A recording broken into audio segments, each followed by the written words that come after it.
ദേ ആ പാത്രത്തിൽ എന്താണെന്നല്ലേ കുഴിയാന മോളിന് കുഞ്ഞിച്ചേട്ടൻ പിടിച്ചു കൊടുത്തതാണേ. അവളതൊക്കെ പിടിച്ച് കളിച്ചുകൊണ്ടിരിക്കുകയാണ്. ഞാൻ വേഗം അവളെ കുളിപ്പിച്ച് റെഡിയാക്കി.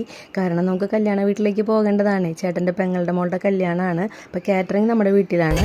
മോമീസ് കിച്ചൻ്റെ കാറ്ററിങ് ആയിരുന്നു. അതുകൊണ്ട് വീട്ടിൽ വെച്ച് ഫുഡ് ഉണ്ടാക്കിക്കൊണ്ട് അതിൻ്റെ ഒരു തിരക്കും തിക്കൊക്കെ നമുക്കുണ്ടായിരുന്നു. നമ്മളെത്തുമ്പോഴത്തേനും ഒരുവിധം ബന്ധുക്കളൊക്കെ എത്തിയിട്ടുണ്ടായിരുന്നു. നമ്മൾ ഈ ഫംഗ്ഷൻ എത്തുമ്പോഴാണല്ലോ എല്ലാവരെയൊക്കെ ഒന്ന് കാണുന്നത്. ജോലിക്കാരായാലും വീട്ടിൽ തന്നെ ഇരിക്കുന്നവരായാലും ഒക്കെ അങ്ങോട്ടേക്കും ഇങ്ങോട്ടൊക്കെ പോക്ക് കുറവായതുകൊണ്ട് ഈ ഫംഗ്ഷനൊക്കെ ആകുമ്പോഴാണ് കാണുന്നത് അല്ലേ. അപ്പോൾ എനിക്ക് ഭയങ്കര സന്തോഷമാണ് ഇവരൊക്കെ കണ്ട് സംസാരിക്കാനായിട്ട്. പക്ഷെ അവിടെ നമുക്ക് എന്താണ് പാട്ടുണ്ടായിരുന്നു. ഈ നാടൻ പാട്ടും കുറച്ച് സിനിമാ പാട്ടൊക്കെ പാടുന്ന ഒരു ടീം ഉണ്ടായിരുന്നു. ഒരു അഗാസ എന്ന ടീമിൻ്റെ പ്രോഗ്രാം നടക്കുന്നുണ്ടായിരുന്നു. അതുകൊണ്ട് നമുക്ക് അധികം വർത്തമാനത്തിന് സ്കോപ്പ് കിട്ടിയില്ല. എന്നാലും പരമാവധി നമ്മൾ എൻജോയ് ചെയ്തു. ഈ കടുകുമണി പോലെ ഇരുന്ന പെൺകുട്ടികളൊക്കെ ഉണ്ടല്ലോ, കുറച്ച് നാൾ കാണാതിരിക്കുമ്പോഴത്തേനും ഈ വലിയ ജീരകം പോലെ അങ്ങോട്ട് പൊക്കം വെച്ച് വലുതായിട്ടുണ്ടാവില്ല. അതൊക്കെ കണ്ട് ഞാൻ ഞെട്ടിപ്പോയി. അപ്പോൾ ഒരു സ്ഥലത്ത് തന്ത വൈബും ഒരു സ്ഥലത്ത് കുട്ടി വൈബും അങ്ങനെ അർമാദിക്കാണ്. ഞാൻ മക്കളെയൊക്കെ ഒരു കണക്കിന് പിടിച്ച് വലിച്ചു കൊണ്ടുവന്നു. കാരണം നാളെ നമുക്ക് രാവിലെ തന്നെ പോകേണ്ടതാണല്ലോ, കല്യാണത്തിന് റെഡി ആവണ്ടേ.